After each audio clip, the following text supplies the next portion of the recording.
Jaya Radha Madhava Kunja Bihari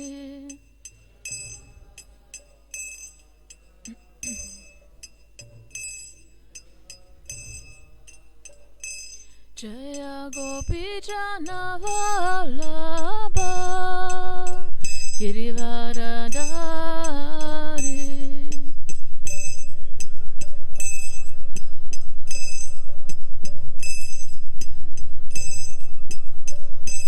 Jaya Gopi Jana Vallabha Girivaradari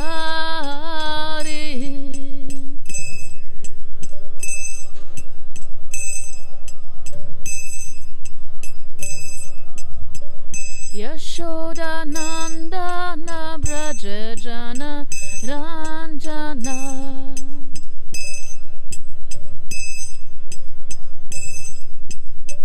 Yashoda Nandana Braja Jana Ranjana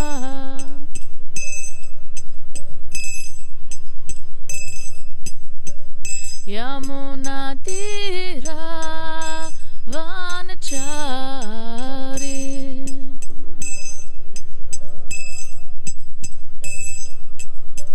Yamuna Tira Vanachari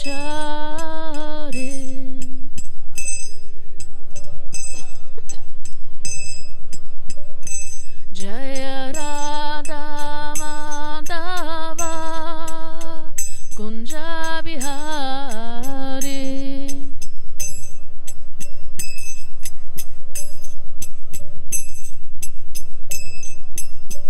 Jaya Radha Madhava Kunja Bihari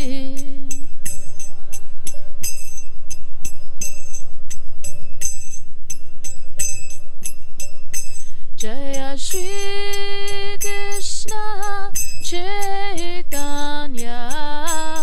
Prabhu Nityananda Shri Advaita Gadadhar Srivasadi Gaur Bhaktavrinda Chaitanya Prabhu Nityananda Shri Advaita Gadadhar Srivasadi Gaur Bhaktavrinda Hare Krishna Krishna Krishna Hare Hare Hare Rama Rama Rama Hare Hare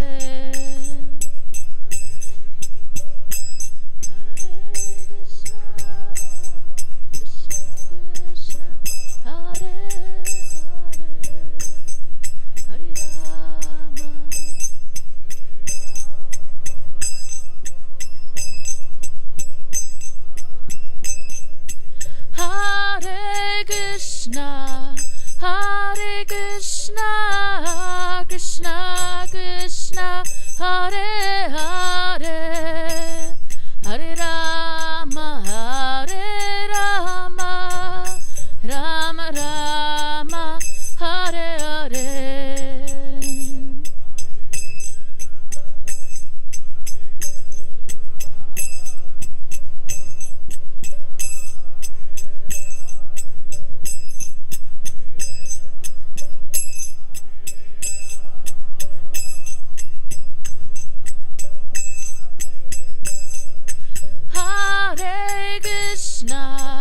Hare Krishna Krishna Krishna Hare Hare Hare Rama Rama Rama Hare Hare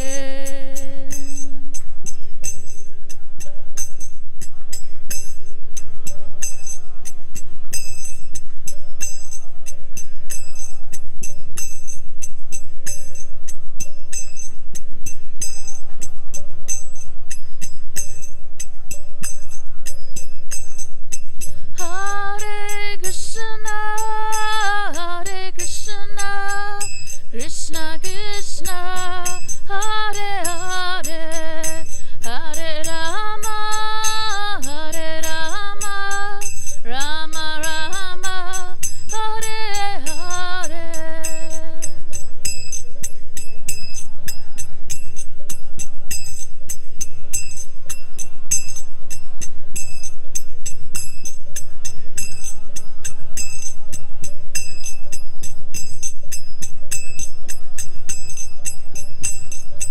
Hare Krishna, Hare Krishna, Krishna Krishna, Hare Hare, Hare Rama, Hare Rama, Rama Rama, Hare Hare.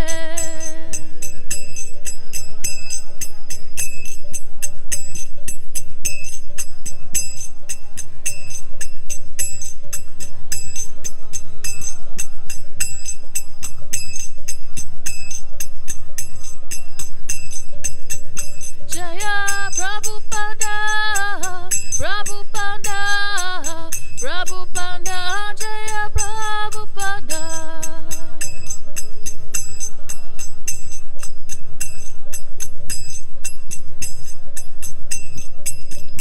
Prabhupada, Prabhupada, Prabhupada, Jaya Jaya Prabhupada.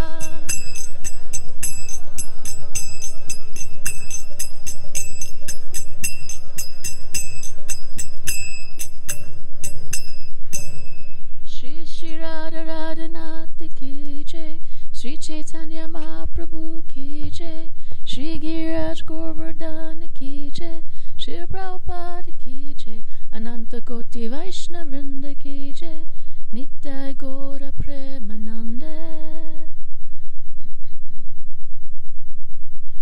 Om Namo Bhagavate Vasudevaya.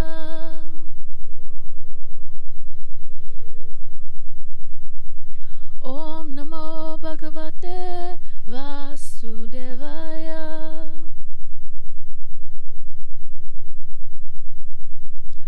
Om Namo Bhagavate Vasudevaya.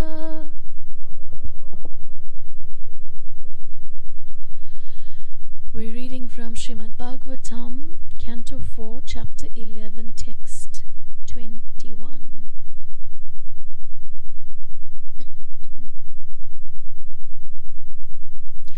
Ayusopachayam jantos,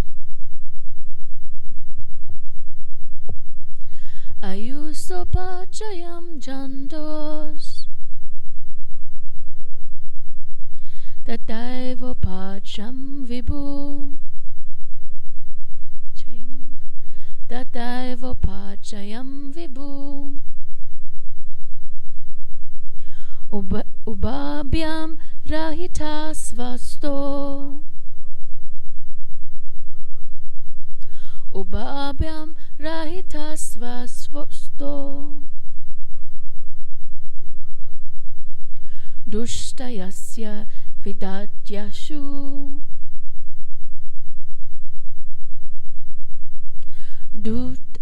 Dutasya vidatyashu, Ayusopachayam jantos, Tataivopachayam vibhu, Ubabhyam rahita svasto, Dushtasya vidadyasu.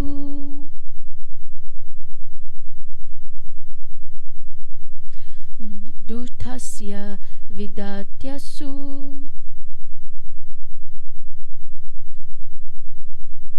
Ayusopachayam jantos, Tataivopachayam vibhu, Ubabhyam rahita svasto, Dushtayasya vidadyasu.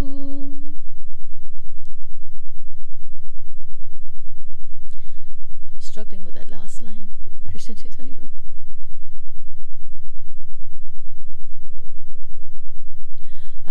Ayusopachayam jantos Tataivopachayam vibhu Ubhabhyam rahita svasto Dustasya vidatyatasu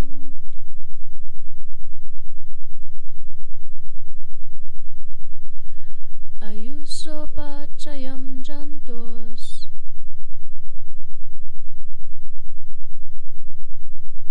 Tataivopachayam vibhu Ubhabhyam rahita svasto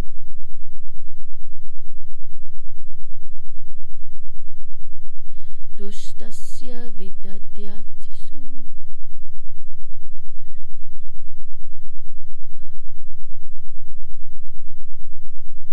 Ayusyopachayam jantos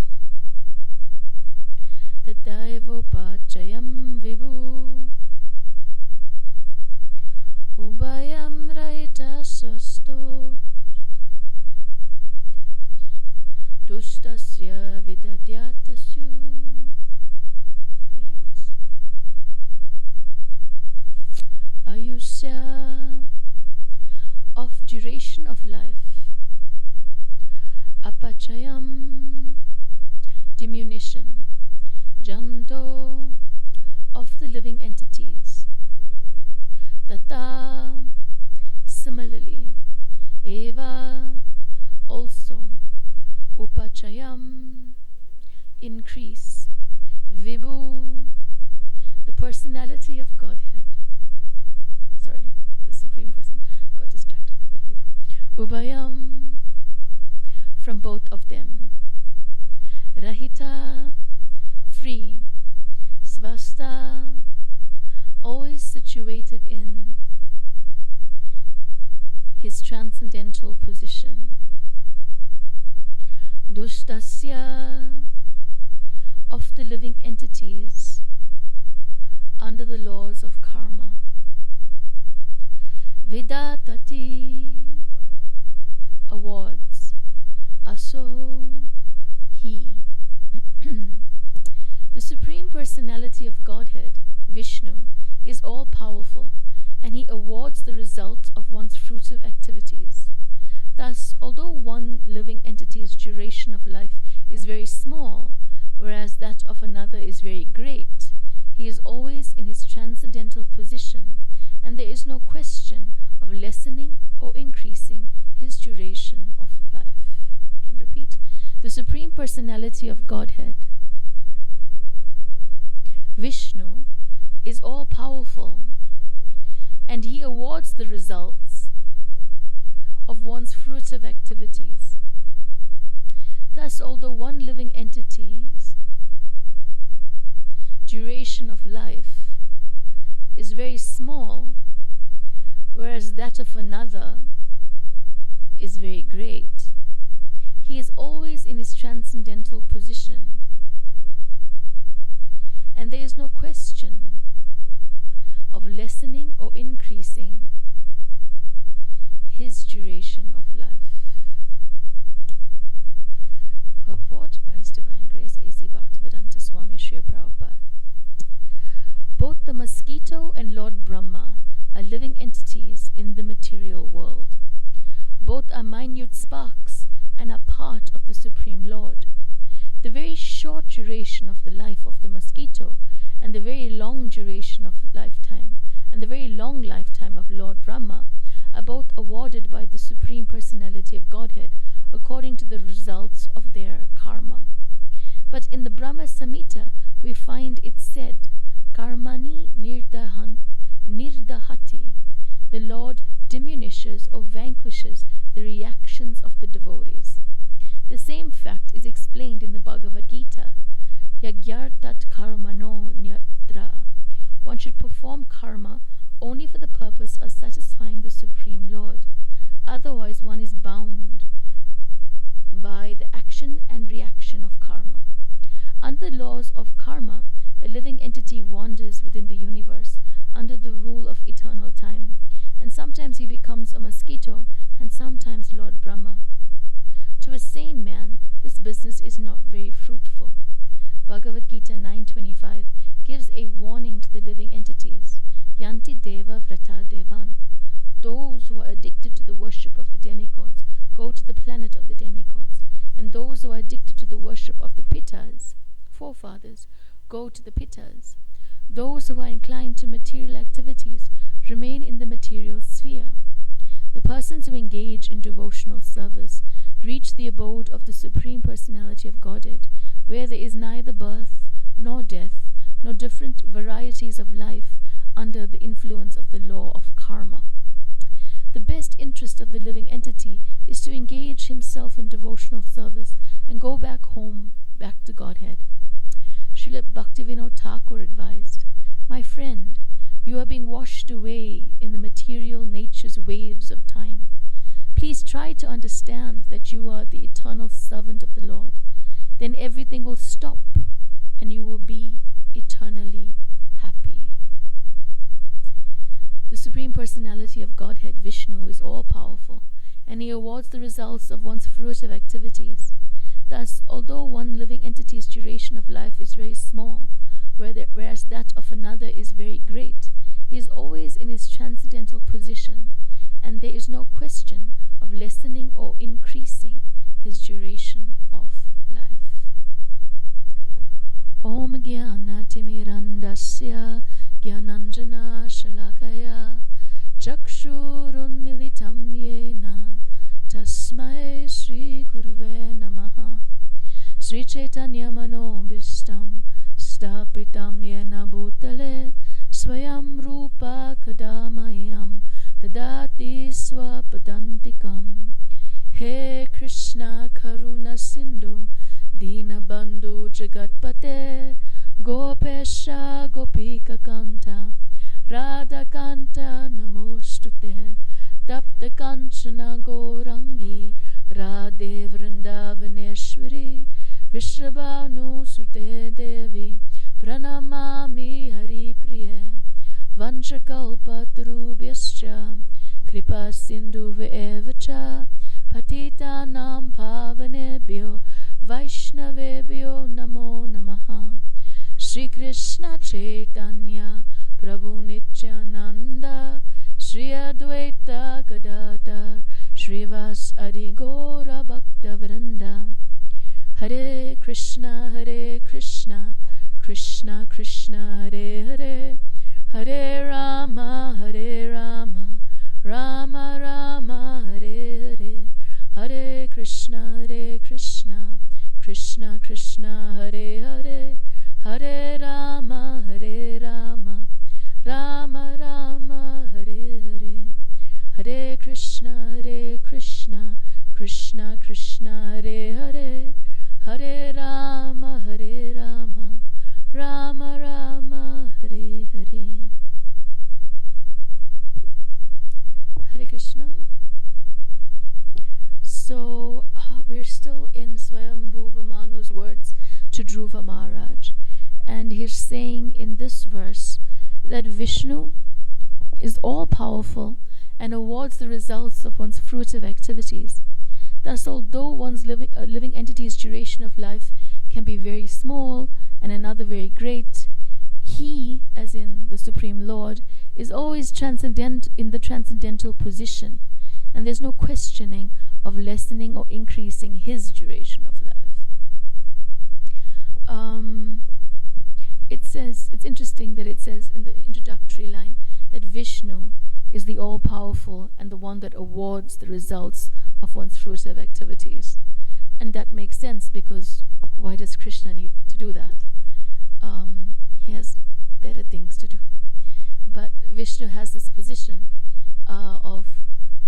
as the super soul within the heart and within the different levels of Vishnu, from Mahavishnu, Garbhodakashaya Vishnu, and especially the super soul, permitting our actions, and thereby, according to this verse, delivering the results of one's activities, or the measure of karma.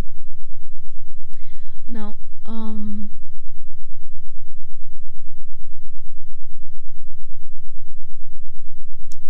so it mentions in the verse that one entity lives very long and another may be very short, and the example is given of the mosquito and Brahma in the purport.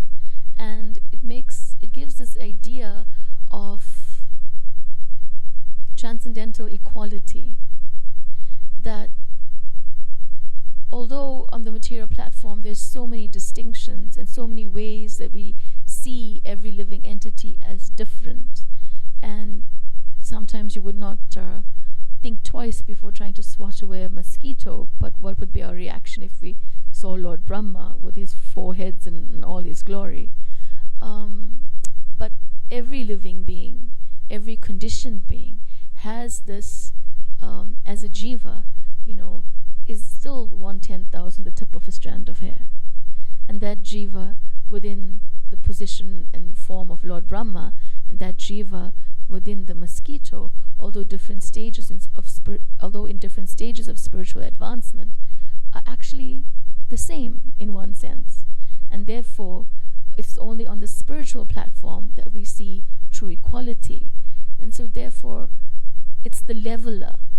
All living beings are leveled on the spiritual platform, in that sense that whatever we may accrue in our life and our journey through the world, whatever upadhis attach on us, whatever statuses we have, whatever in the material sense, and even in some sense the spiritual sense, because in the practice of bhakti within the material world, we may accrue so many things, so many benefits.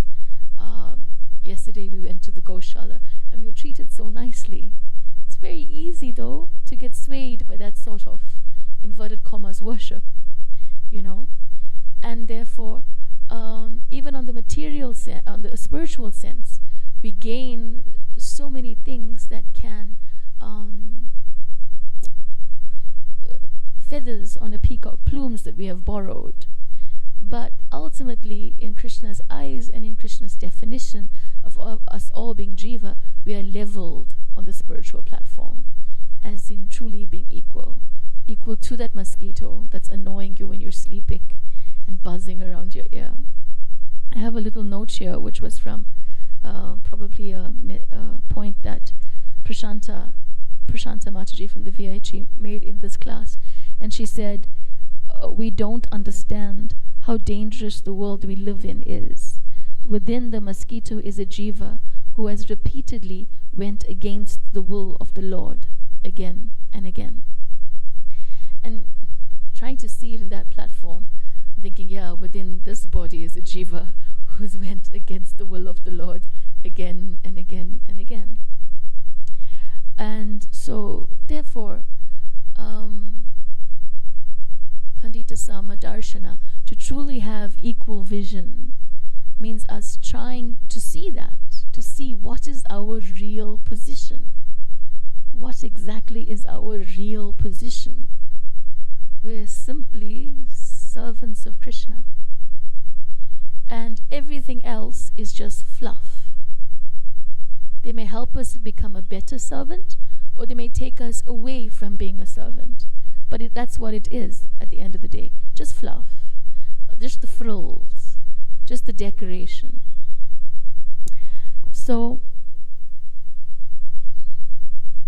in the purport, when we see this, both mosquito and Lord Brahma are living entities in the material world, minute sparks of the Supreme Lord. It reminded me of something Pranada Prabhu was saying, and she was mentioning that it takes some time to understand our smallness. It was something that she would just repeatedly say. It takes time to just understand how small we are and how easy it is to forget that. Then the point is being made here about how the Lord diminishes the reactions of his devotees, and it's quoted from Brahma Samhita, but I couldn't find it, so if anybody can find it, that would be useful. But the point is being made that the Lord diminishes the reactions of his devotees. And this shows us the difference from between the verse, because in the verse it's saying that Vishnu is all powerful and he awards the fruit of actions.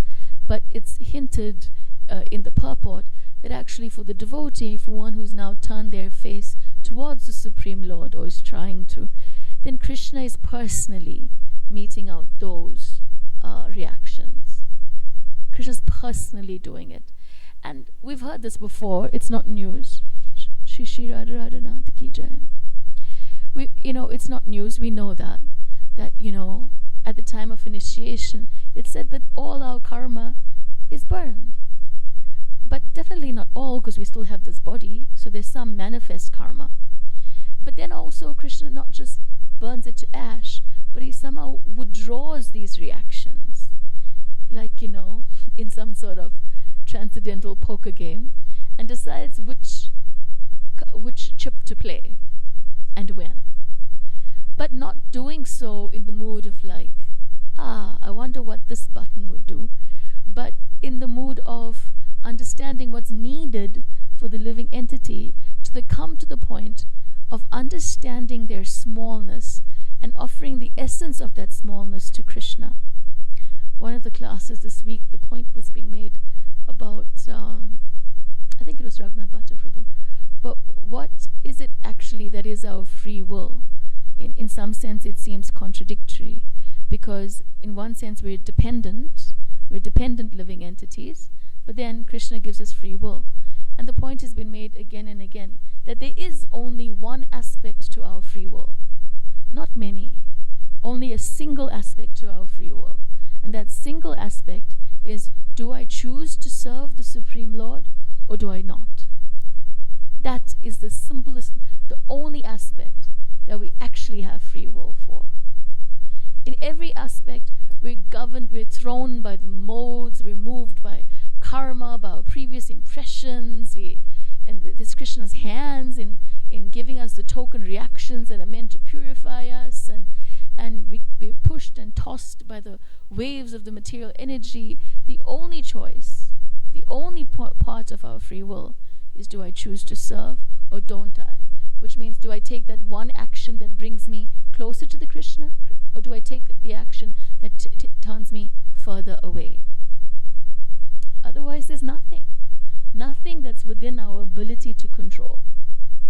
Nothing at all. So, therefore the point is being made that the Lord gives the diminished reactions of his devotees' karma, because when you think that life is really hard, then you must wonder, I wonder what the full reaction would have been like. This is the diminished one. What would the full reaction be like? And so therefore the point comes back to trusting. Trusting that whatever comes into our path is ordained by Krishna. So easy to say. So hard to live. So hard to live. Because Krishna doesn't come, in his Sham Sundar form with the flute tapping on your shoulder to say, okay, right now you're going to get a test. I'm going to send this devotee and they're going to be nasty to you, and just stay calm. Doesn't really do that. You don't get like this, well, maybe that's what the Bhagavatam is for, to give us that forewarning, like, okay, this is going to happen. It's kind of like the trailer, the trailer to how we should lead, what's going to come, what's going to happen in the movie. And then we step out of Bhagavatam class and the movie starts. And somehow we got lost in the plot and we didn't realize, oh yeah, we knew this was going to happen. But then we don't react the same way. It's like, the ending, but you somehow think it's going to be different every time. So therefore, seeing that, knowing that Krishna is giving us the diminished reactions and actually applying it at every point, means that being conscious that absolutely everything that's happening to me in this moment and the next moment is actioned by Krishna. Not that I have to now not take any initiative and accept, abuse or something. Not that I don't have to draw boundaries and protect my spiritual interest, but that even that thing that's coming into your path, where you have to make the choice to protect your spiritual interest. Like for example, if I chose to do 5 offerings and artis and then didn't have time to chant my japa, it's a problem. I need to protect my spiritual interest. But then if I just say, oh no, but this is Krishna's arrangement, that's not okay. It's not okay, because we have vows. But the opportunity may come, and then we'd say like, well, Krishna's presenting this in front of me. Should I say yes or should I say no? Or should I do it? Should I not? The thing is, even the fact that it comes is the test that we're able to then see the value of protecting our spiritual interests, our basic practice.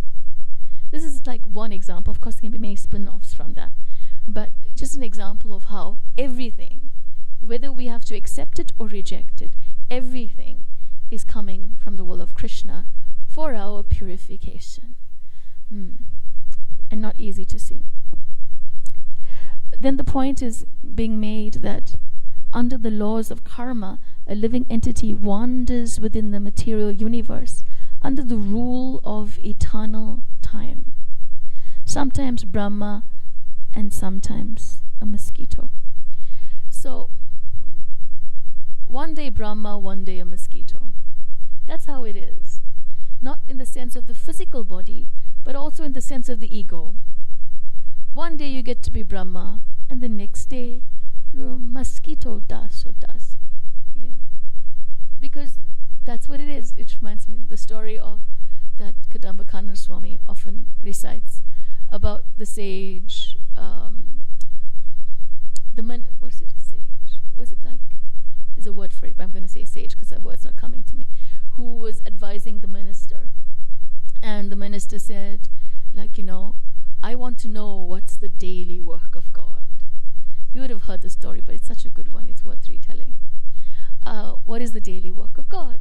And he was kind of like intimidating. If you don't tell me, then it's going to be a problem. Power is a thing that's so easily abused. So the minister had the power and he knew he could effect it. So the sage spent time researching through the Shastra, trying to find out what should he tell the king. And the king, finally, after a month or so, he went back to the king and said, do you have the answer? And the sage said, the daily work of God is creation. And then the king said, but that can't be the daily work. It happens once, or maybe it happens periodically, but it's not every day. So the sage asked for more time, and then at some point realized, I'm not going to get this answer. I better, disappear. So he was exiting the village, and on his way out, he met his disciple, a simple man who was just tending to the fields. And when he met him, he saw his Gurmarj leaving the city, and he said, look where you're going. I'm going to visit the sick relative. When will you come back? Not exactly, may not come back. Why? Well, the king. And then the disciple said, actually, I have the answer to this question, but you take me to the king. And so the sage took the disciple to the king. And then the king said, the sage said, Your Highness, you have asked this question. And actually, it's a very simple answer. It's so simple that my disciple will answer it. And then the king was already, one day Brahma, one day the mosquito. The king was already enraged, And then the farmer was there, and he said, well, tell me the answer, the king said. And the devotee said, the humble devotee said, well, isn't it true that the person who is asking the question should sit lower than the person who is answering the question? Well, king couldn't refute that, so therefore, the king said, you want me? No, he said, you want to sit on my throne? Isn't that what the Vedas say? So the king got off his throne and sat and allowed the farmer to sit on the throne. And he says, Your Highness, your question has been answered.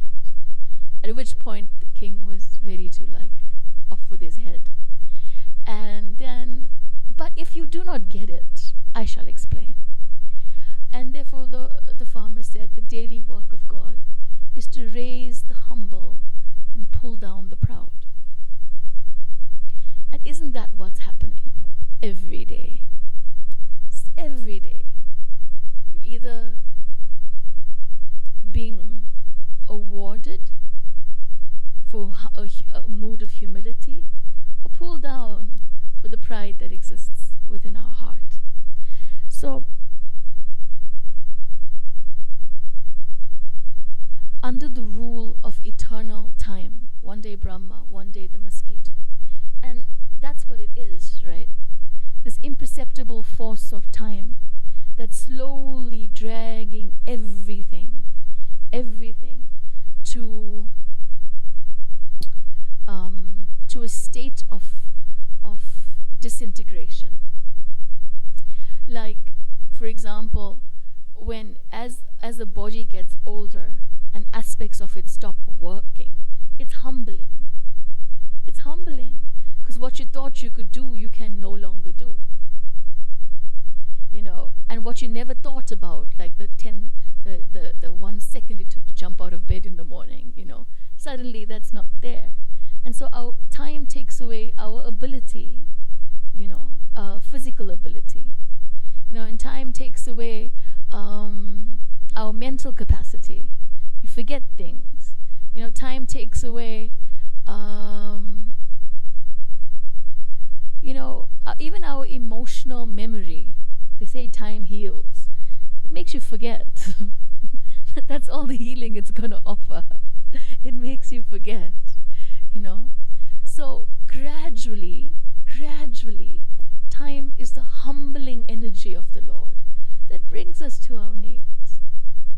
For a devotee, time does the same thing, but because we have knowledge, and because if that time was used wisely, that knowledge is going to fructify in the heart, because we're attempting sadhana, and over time that sadhana is going to have some effect on our consciousness. Therefore, the fruits of those elements we bear in time.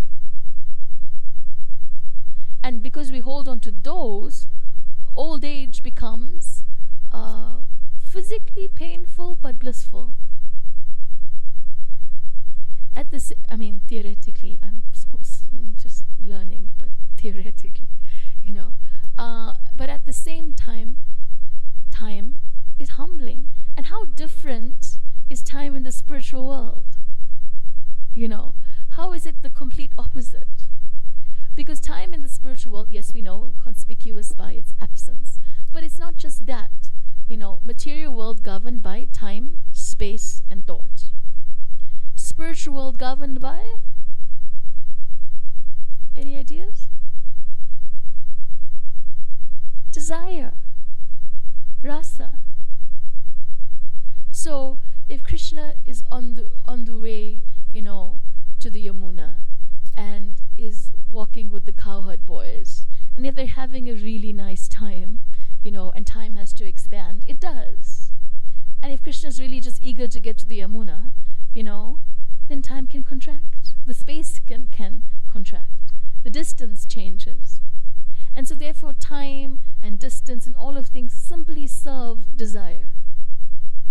Whereas when you flip it onto the material world, it's almost like time, space, and thought erodes desire.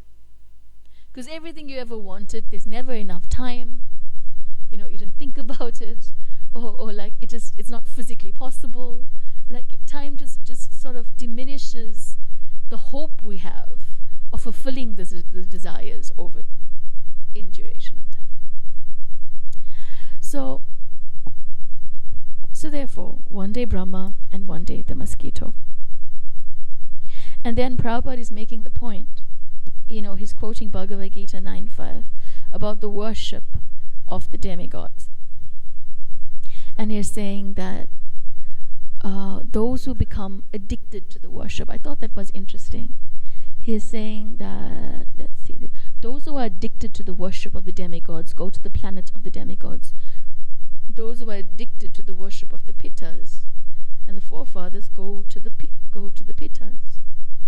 Those who are inclined to material activities remain in the material sphere, but persons who engage in devotional service reach the abode of the Supreme Personality, where there is neither birth nor death, nor different varieties of life under the influence of the law of karma. So this verse is very popular, we know it. But why addicted to the worship? Because many people worship. Does it mean everybody who offered something to the demigods ends up in the planet of the demigods? Not necessarily. There's so many other influencing laws of karma. But those who become, whose life and activities become dependent. Addicted is a very strong word. I mean, completely dependent, cannot do without. Then that activity, then they receive that benediction according to those words. But all of it is based on what you worship or who you worship. And what is worship but where you place your hands and your hearts? That's worship. Where you place your hands and where you place your heart. So when we worship Krishna, we're placing our hands in the sense that devotional service is active, and we're placing our heart there. And when our hands, our activity, and our heart is placed elsewhere, then it takes us to different destinations within the material sphere, according to whatever we are addicted to. If Krishna is our addiction, then that's where we go. Luckily, if we haven't made it yet our complete addiction, then still, Lord Chaitanya is kind and we may get help. But if there's things that we are addicted to, then that becomes our destination. So therefore, Prabhupada is saying, back to Godhead, where the relationships are endless. The points that he made here in the purport. Let me just find it. Where there is neither birth nor death, nor different varieties of life under the influence of the law of karma. Of course, back to God, there's many varieties of life, but none under the influence of karma. Because they're in the realm where everything is moved by desire. Now, this song of Bhaktivinoda Thakur that's quoted here, that Prabhupada quotes, Bhaktivinoda Thakur advised, "My friend, you are being washed away in material nature's waves of time.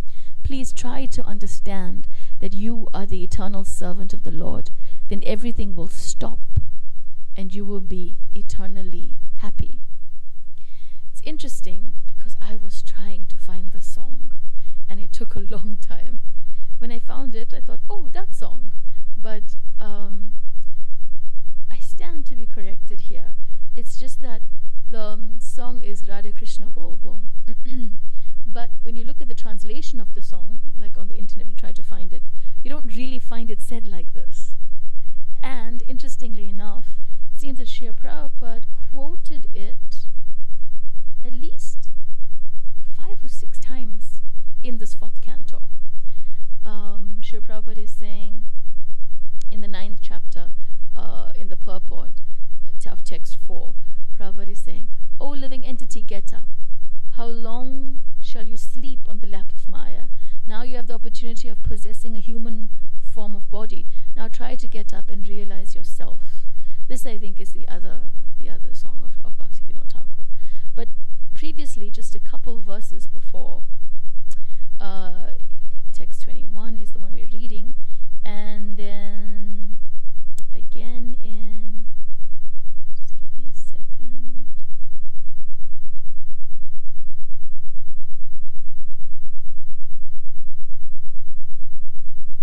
Right, again in chapter 28, Srila Prabhupada is quoting it again, this particular song. And my dear living entities, you are being carried away by the waves of material nature. Sometimes you are on the surface, sometimes you are being drowned. In this way, your eternal life is being spoiled. If you simply catch hold of Krishna and take shelter of his lotus feet, you will once again get free from all this material, miserable material conditions. And it comes up once more. It also comes up in the Chaitanya Charitamrita. Many times Srila Prabhupada is quoting it.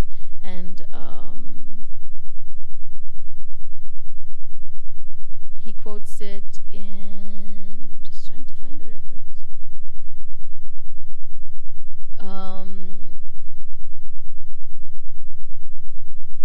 I lost the reference, sorry. But the point about the song and where Prabhupada quotes it, the points that he makes very clearly, is there many other verses to the song that you could choose to comment on. But the point that Srila Prabhupada hammers most is being lost in the waves of material nature. And that if you understand that you're the servant of Krishna, then you can be saved. So I was thinking about this understanding. Like in the morning in puja, there's some of the prayers that you recite before starting. It sort of creates that, what is it called? Bhuta Shuddhi? Oh, I shouldn't quote things, I don't know. But something like that. And it sort of sets the intent, your mood. I am the eternal servant of Krishna. Somehow or other I've fallen into this ocean of suffering since time immemorial. That whole thing. And we're saying it again and again so that we remember this point of understanding that I'm the eternal servant of Krishna. And Prabhupada is focusing here that if I can understand that I'm the eternal servant of Krishna, then I can rise from these waves. I can rise above the waves of time. And the way it's said again and again when Prabhupada is writing these purports, is he's saying, my dear friend, why are you there? Like, why are you lost under these waves of the material energy? And the question almost again highlights this is a choice. We're choosing to be lost under the waves of the material energy. And why? Because we're ignoring the understanding. We're ignoring the understanding of being a servant of Krishna. Now, it comes in again because it says, even in that verse that you quote in the morning, it says, I've been in this material world suffering from the threefold miseries, enamored by the modes of material nature. But now, my spiritual master has enabled me to know that I'm Krishna's eternal servant. Whenever I have to read that, I keep thinking, do I know?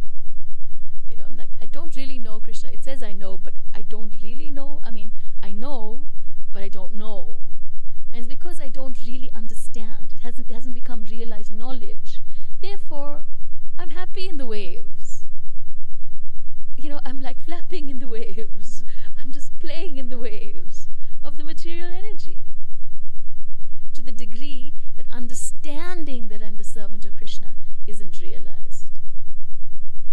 And Prabhupada is saying this again and again in these different purports, that my dear friend, you are being an idiot. Understand that you're the servant, and because of this, stop playing in the waves of the material energy of time. Because simply, it's going to allow for everything to be disintegrated, where the only thing left is for you to turn to me. And no matter how many times you may choose to ignore how I come in front of you, in different forms to different people, not acknowledging the way I'm giving you the diminished reactions of your karma, that's how long it's going to take for you to finally come to that realization. So, there's a few minutes left, but I think it'll be nice to take some comments or questions or thoughts.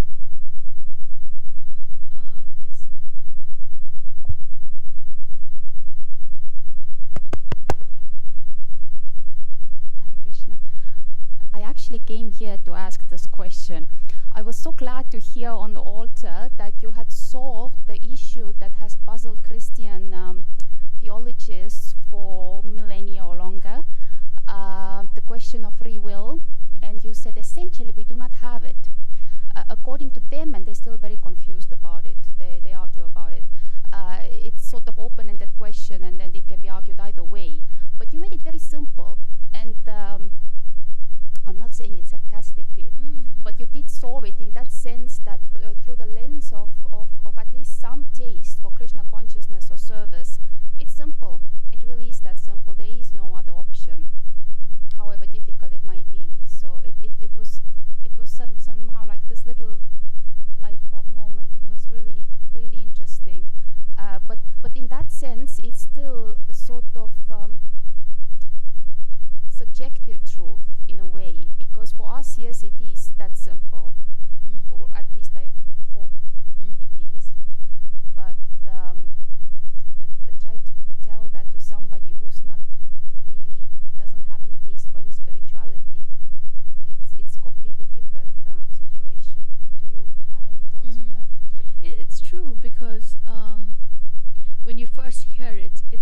wasn't it their free will that got them there? Like, it gets complex and out, and you cannot put it down to like 2% free will, 5% Krishna, 6.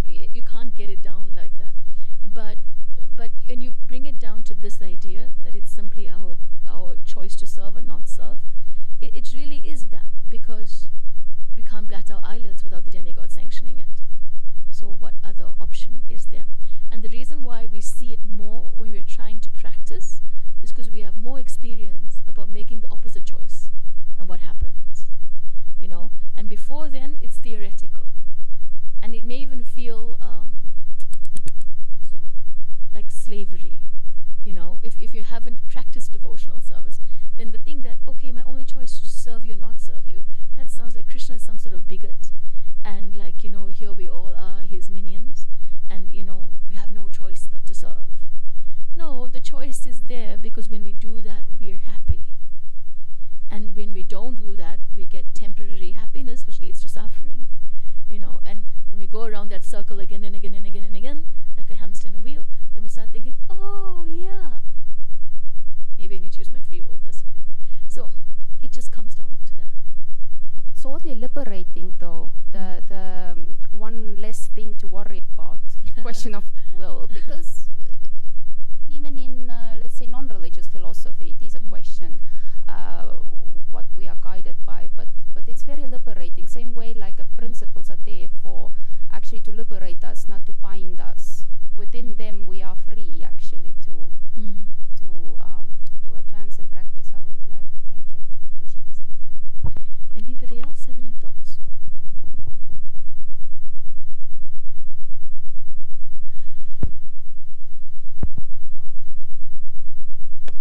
Thank you, Rukmini. I like all the points you made. I tried to capture much of it.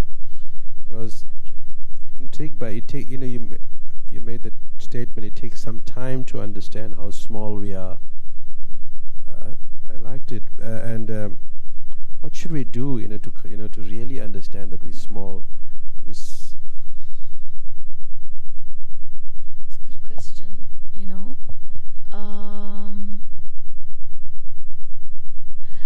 Sometimes I feel it's not so much an extraneous endeavor.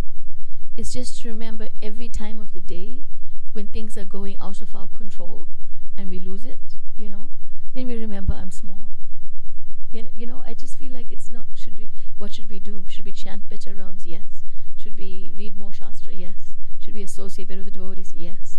All of it will remind us how fortunate we are and how small we are, But I think that becomes Krishna's job, in the sense that Krishna uses every opportunity to remind us. how small we are. Thank you. Yeah. But something Kadambakana Swami would say when I asked, does humility have to be humiliating? Does it have to be painful? And he said that when we see pride in our heart, we have only one option, become humble or get smashed. So we can choose. If we see these opportunities and we're conscious and we try to remember our smallness, then we can. And if we don't, Krishna will drag us down. He'll do his daily job. He does his service well. Okay, thank you. I hope that answers it. Any other thoughts? I also like that addicted. You're speaking about addiction. Completely. I like that point. Yeah. Yeah. I also found it interesting that Prabhupada mentions it in the purport. Interestingly enough, in psychological circles, an addiction is described as when people use something for something that it's not its function. Like, for example, people who may be, for example, addicted to alcohol, it's not that they like the taste, not even that they just like the feeling. It's because they're trying to avoid, they're using it as you'll get people who are incredible, intellectuals or great runners and sportsmen, and they really conquered certain elements of the material energy, but they cannot conquer this. Why? Because they're using it as a coping mechanism, to deal with things that they're avoiding. It's not because of the actual thing itself. It's because they don't have any better coping mechanisms for life, And so when people are turning towards the demigods, in the mood of, I need these things and you can give it to me, then it's a drug. This is how I get what I want, to avoid some sort of suffering that I don't want to deal with. You know, of course, being addicted to Krishna is the highest description of surrender, because now I turn to Krishna to deal with everything that I don't know how to. Krishna becomes my coping mechanism. Now, God bless whoever can still do that, you know, or whoever's like advanced in that. I hope I can reach that stage, like where Krishna is my coping mechanism, you know, and then Krishna becomes an addiction. Okay, thank you very much. Okay, Hare Krishna. So we'll stop here. Grancharaj Srimad Bhagavatam ki Jai.